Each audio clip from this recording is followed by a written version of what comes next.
Assalamualaikum warahmatullahi wabarakatuh. Perkenalkan, saya Indra dari Fakultas Humaniora Prodi Sastra Inggris. Saya akan membahas tentang Prokes 5M dan pentingnya vaksinasi. Prokes 5M sendiri ialah protokol kesehatan yang dianjurkan oleh pemerintah untuk dilakukan ketika masa pandemi COVID-19 ini sebagai upaya pencegahan penularan virus corona ataupun COVID-19. Macam-macam dari Prokes 5M sendiri ialah sebagai berikut. Yang pertama, mencuci tangan. Rutin mencuci tangan hingga bersih termasuk salah satu protokol kesehatan yang cukup efektif, termasuk untuk mencegah penularan virus corona. Untuk hasil yang lebih maksimal dianjurkan untuk mencuci tangan sekiranya 20 detik ataupun lebih, dan menggunakan sabun ataupun pembersih tangan dengan kadar alkohol setidaknya 60%. Yang kedua, memakai masker. Pada masa awal pandemi virus corona tahun lalu, Organisasi Kesehatan Dunia WHO mengatakan bahwa penggunaan masker hanya direkomendasikan untuk orang sakit. Namun semakin merajalelanya penyebaran virus corona ini, WHO kembali mengeluarkan himbauan agar semua orang menggunakan masker. Bukan hanya orang sakit, namun orang sehat pun dianjurkan untuk memakai masker.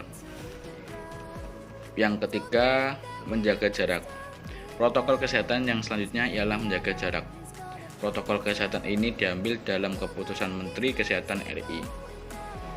Menjaga jarak sendiri dianjurkan minimal 1 meter dengan orang lain untuk menghindari droplet dari orang yang bicara, batuk, dan bersin.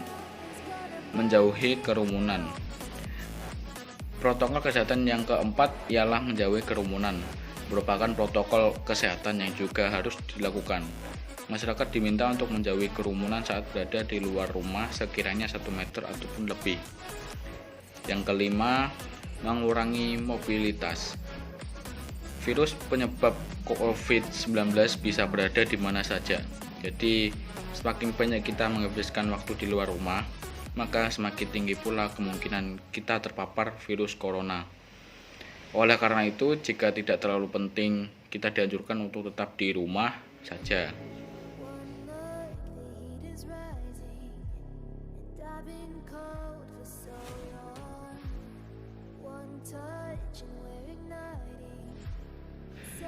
Pemerintah juga menganjurkan masyarakatnya untuk melakukan vaksinasi COVID-19. Vaksinasi sendiri disebut juga imunisasi. Adalah pemberian vaksin ke dalam tubuh seseorang untuk mendapatkan kekebalan terhadap penyakit tersebut. Kata vaksinasi sendiri berasal dari bahasa Latin yang berarti sapi. Diistilahkan demikian karena vaksin pertama berasal dari virus yang menginfeksi sapi. Vaksinasi COVID-19 merupakan salah satu upaya pemerintah Indonesia dalam menangani masalah COVID-19. Vaksin COVID-19 bertujuan untuk menciptakan kekebalan kelompok atau biasa yang disebut herd immunity agar masyarakat menjadi lebih produktif dalam menjalankan aktivitas kesehariannya.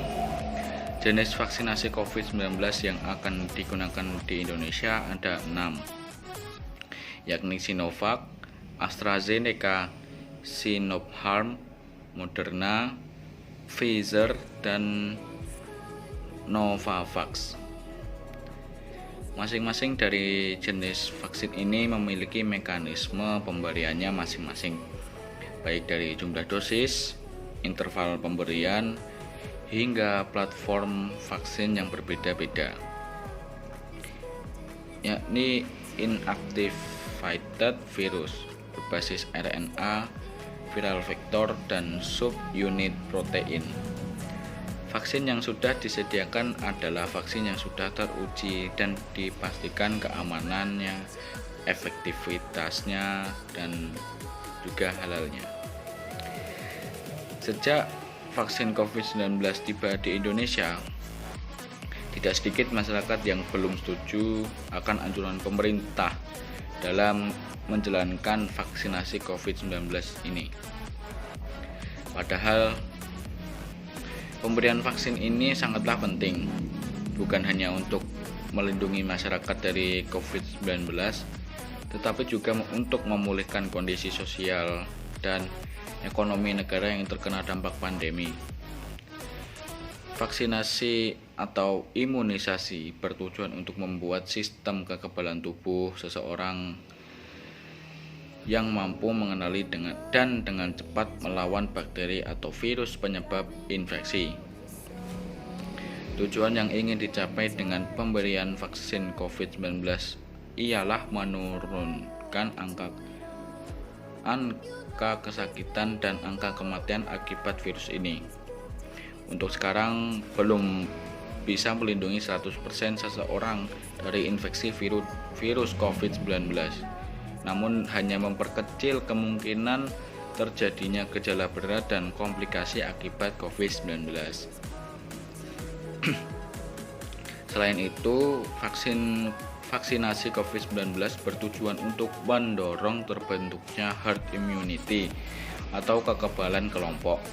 Hal ini penting karena ada sebagian orang yang tidak bisa divaksin karena alasan tertentu. Namun sekarang sudah hampir segala usia dapat divaksin. Mungkin sekarang penyebab orang tidak dapat divaksin hanyalah orang hamil ataupun orang yang menderita penyakit tertentu.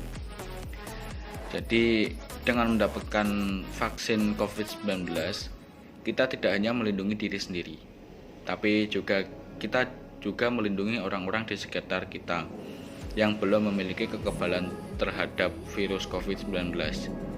Meskipun vaksinasi banyak manfaatnya, namun juga ada beberapa reaksi alergi kepada orang yang divaksinasi.